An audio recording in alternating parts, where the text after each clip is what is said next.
Hey everybody, welcome back for another video. Hope you're all doing great and having a great day. So some really weird news you'll hear as the day, or rather the video, as the video goes along. So we spoke a while back about a lot of countries who are affected by hyperinflation and all this other stuff that's going on in Venezuela, etc., and how it's affecting not only their economy, obviously, but also how it's driven up the price of cryptocurrencies in their country. So Zimbabwe, if you guys do not know, a couple years ago, even before that, was hit by massive hyperinflation. It was something like 3 million percent to the point where they had, I think it was like $100 trillion notes. And it appears like these fears are starting to pick up again in their country and a lot of other countries around the world almost at the exact same time. This is why a lot of people keep saying that the market, the traditional market, will definitely crash eventually soon, because there's a lot of indications that things just aren't going well around the world. But I digress. So yeah, the Zimbabwean government has actually started banning people from paying in credit cards, and has, like many other countries, started to have a strong hold, if you will, on what can come in and out of their country, to the point where people are actually starting to pay for things completely in cryptocurrencies in Zimbabwe, which I did not know, and that is absolutely incredible. But it's sad that they were, forced almost to get to this point.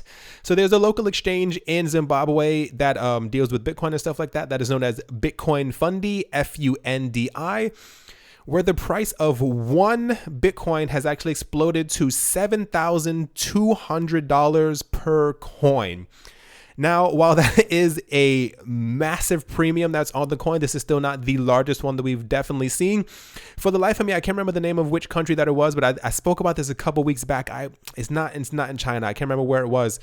But there was another country where the premium for Bitcoin was so high and so many people were trying to get it. It might have been Venezuela, where it was actually trading for $10,000 per Bitcoin, which is absolutely insane. But there was such a high amount of need or desire for the cryptocurrency that the price had actually exploded over there, which is really crazy, because if they have 7,200 and we're floating around 4,000, and I think they hit 10,000 when we were around 4,800 or something like that. So it's really, for a long time, we thought that a lot of the countries who would start adopting cryptocurrencies would be the ones that had the strongest economies. We assumed that America and Europe, like these countries, would like kind of completely take over in the entire thing. But it seems to be the other way around. It seems the countries that are actually going through, the hardest times are the ones who are actually adopting this, but it ends up making so much sense. It'll be very interesting to see what the standard price of when we actually have a Bitcoin that's worth around $10,000, and we know that it's all coming soon, what the premium in these countries will actually be. That's going to be a very crazy day when it's almost like 20,000 for a Bitcoin, when we aren't even halfway there yet. But yeah, we'll see as time goes on. These things are only getting worse in so many other countries, but I think that it's really great that they actually have some sort of alternative, to actually make money and feed their families and stuff like that. If it wasn't for digital currencies, where would all these people be? They'd be having wheelbarrows worth of, tons of dollars all over again. But yeah, let's move on. All right, so next up, we have news from the European Central Bank. The president of the European Central Bank, his name is Mario Draghi, Draghi. He's the president of the ECB. He released a statement saying that the European Central Bank does not in any way, shape, or form, I know that's my favorite phrase, have any authority to regulate cryptocurrencies. Thumbs up. This was during a statement to the European Parliament Committee on Economics and Monetary Affairs. The president of the bank stated, and I quote, "It would actually not be in our powers to prohibit and regulate Bitcoin and other digital currencies," end quote. He actually went on to say, as he was talking to, the committee and all these other people, that cryptocurrencies at the moment are actually still too young for them to even begin to try to understand the effects of what these would actually do on the global market 10, 15, 20 years from now. They're obviously going to have some type of effect, as we have already seen. It's literally having a huge effect on many other countries around the world.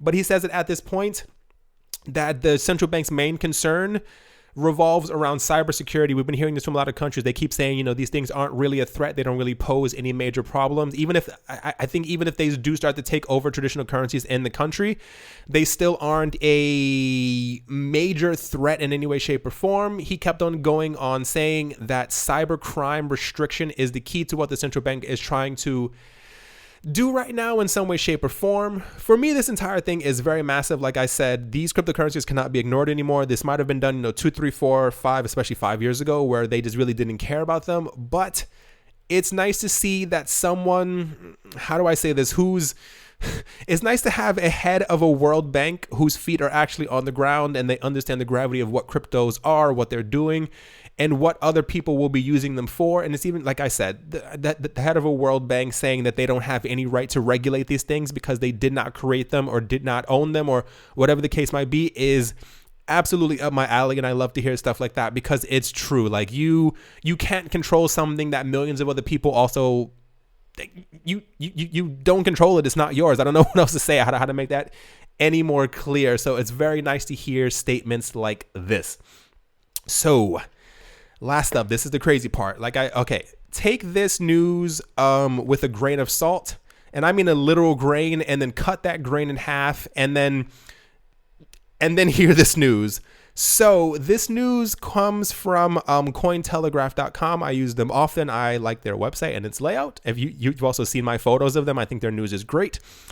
They report that on October 18th of this year, China will actually have a new series of elections that will happen within the country. But as the country and the elections themselves aren't actually democratic within the country, it seems more than likely that this would just be a swapping of seats and positions from the higher ups within the government to see who will kind of run or rule or who will take over this position, etc., etc. This election this year will actually be the end of 5 out of 7 of the positions of the main body of the Chinese government, which means a huge bunch of swaps could be going on and a whole bunch of things could actually be changing. So apparently the last time that a major election happened like this in China was in 2011. Where previously, just the year before, there were a whole bunch of restrictions on new economic policies and this like that, and saying that people couldn't buy certain things from America. You couldn't do this, you couldn't buy that, like things that just had to do with money and investing. And when in 2011 happened and these new rulers came into power, they completely shot down nearly all the old laws, made their new laws. So it was as if the old laws completely didn't happen.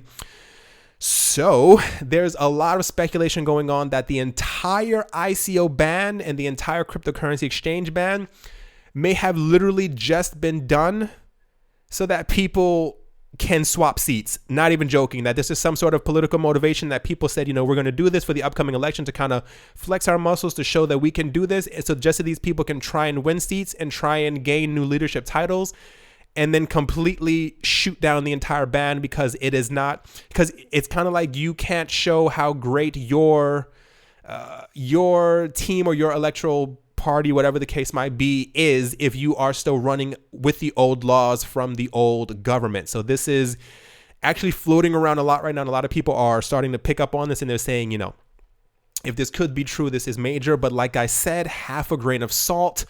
Don't spread this around and don't get this super hyped up. Like I said, this is from Cointelegraph. I thought this was very interesting because it seems believable. We've seen this happen many other times, even not in just China. Many other countries around the world, they do the exact same things. Like new parties come into power and whatever the old ones had, they completely try and slam it down to the ground and they say, no, we're going to do something a lot better. Especially because China was so friendly to cryptocurrencies for a while. They kind of talked about whatever the case might be.